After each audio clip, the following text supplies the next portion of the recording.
आज हम जिस फिल्म को देखने जा रहे हैं उसका नाम द बुक ऑफ क्लैरेंस है।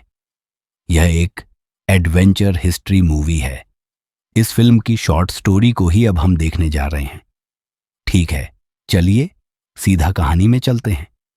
इस फिल्म के स्टार्टिंग सीन में ईसा मसीह के समय सन 33 ईस्वी में यरूशलेम में एक गरीब यहूदी युवक क्लैरेंस और उसका दोस्त एलियाह मैरी मैगडलीन के साथ एक रथ दौड़ में हिस्सा लेते हैं।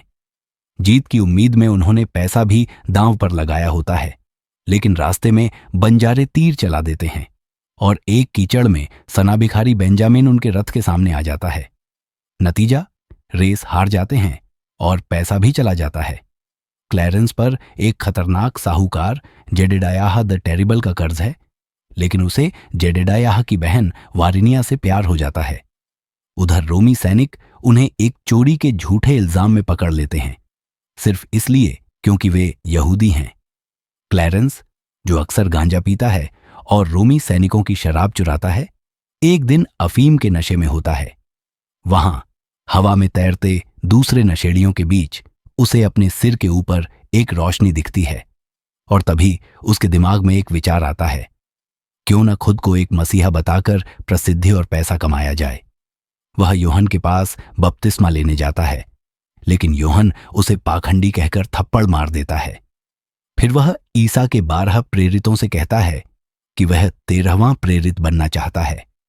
सब उसका मजाक उड़ाते हैं और उसका जुड़वां भाई थॉमस, जो खुद प्रेरित है, उसे ताने मारता है कि उसने अपनी मां को छोड़ दिया। क्लैरेंस भी पलटकर थॉमस को उसकी बेपरवाही के लिए दोषी ठहराता है। जूडास उसे सुझाव देता है कि अगर वह कुछ गुलाम ग्लैडिएटरों को आजाद करवा दे तो शायद प्रेरित बन सकता है। क्लैरेंस एक मालिक के पास जाकर कहता है कि गुलामों को छोड़ दे, लेकिन मालिक कहता है कि अगर क्लैरेंस को वे गुलाम पीट पीट कर मार दें तभी वो उन्हें छोड़ेंगे। लेकिन फिर मालिक एक विशाल योद्धा बाराब्बास को क्लैरेंस के खिलाफ उतारता है। क्लैरेंस चालाकी से जीत जाता है और बाराब्बास आजाद होकर उसका साथ देने लगता है। बाराब्बास कहता है कि वह सचमुच अमर है, बस एड़ी पर वार ना हो। अब क्लैरेंस, एलियाह, बाराब्बास और जीक मिलकर देश भर में घूमते हैं, चमत्कार करते हैं, जैसे एलियाह को मरे हुए से वापस लाना, और खूब पैसा कमाते हैं। क्लैरेंस, जो खुद नास्तिक है, लोगों को आस्था नहीं ज्ञान की सीख देता है, लेकिन जब उसे तय करना होता है कि इस पैसे से अपने कर्ज चुकाए या गुलामों को आजाद कराए, वह गुलामों की मुक्ति को चुनता है। इधर मैरी मैगडलीन पर आरोप लगता है कि उसने रोमियों के साथ संबंध बनाए हैं। लोग उसे पत्थरों से मारने लगते हैं। एलियाह उसे बचाने की कोशिश करता है, तभी यीशु आकर पत्थरों को हवा में रोक देता है। वह कहता है, जिसने कोई पाप न किया हो वही पहला पत्थर मारे। वह मैरी को चंगा करता है।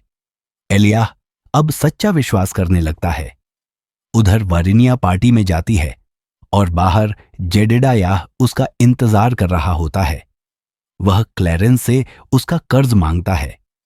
उसी समय रोमियो के सिपाही भी पहुंच जाते हैं और क्लैरेंस को मसीहा होने के जुर्म में गिरफ्तार कर लेते हैं। बाराब्बास उन्हें रोकता है, लेकिन क्लैरेंस उसे भागने को कहता है। बाराब्बास पर भाले से हमला होता है, पर वह जिंदा रहता है और एक सिपाही को मार देता है।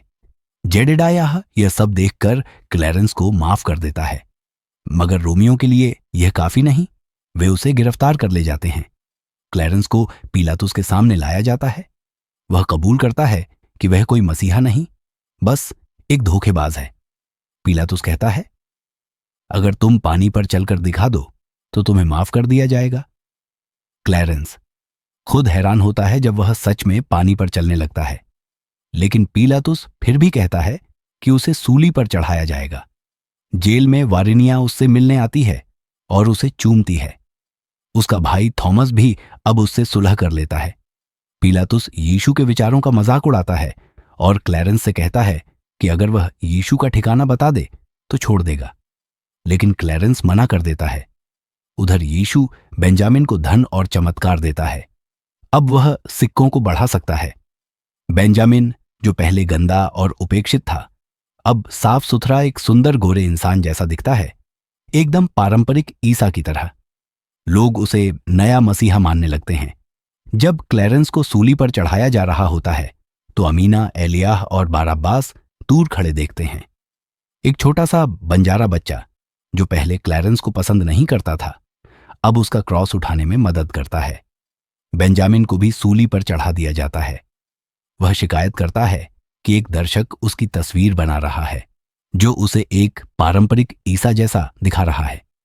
यीशु अपने शिष्यों को बताता है कि उसे भी धोखा मिलेगा और वह भी सूली पर चढ़ेगा। फिर वह क्लैरेंस की कब्र पर आता है, उसे माफ करता है, उसके घावों को ठीक करता है और उसे पुनर्जीवित कर देता है। क्लैरेंस अब जानता भी है और मानता भी है और मुस्कुराता है। यह इस फिल्म की पूरी कहानी थी। Highly recommended movie in my side. Don't miss this good crime thriller. My rating for this movie 3.8 out of 5। अगर आपको यह कंटेंट पसंद आया हो तो like and subscribe guys. Thanks for watching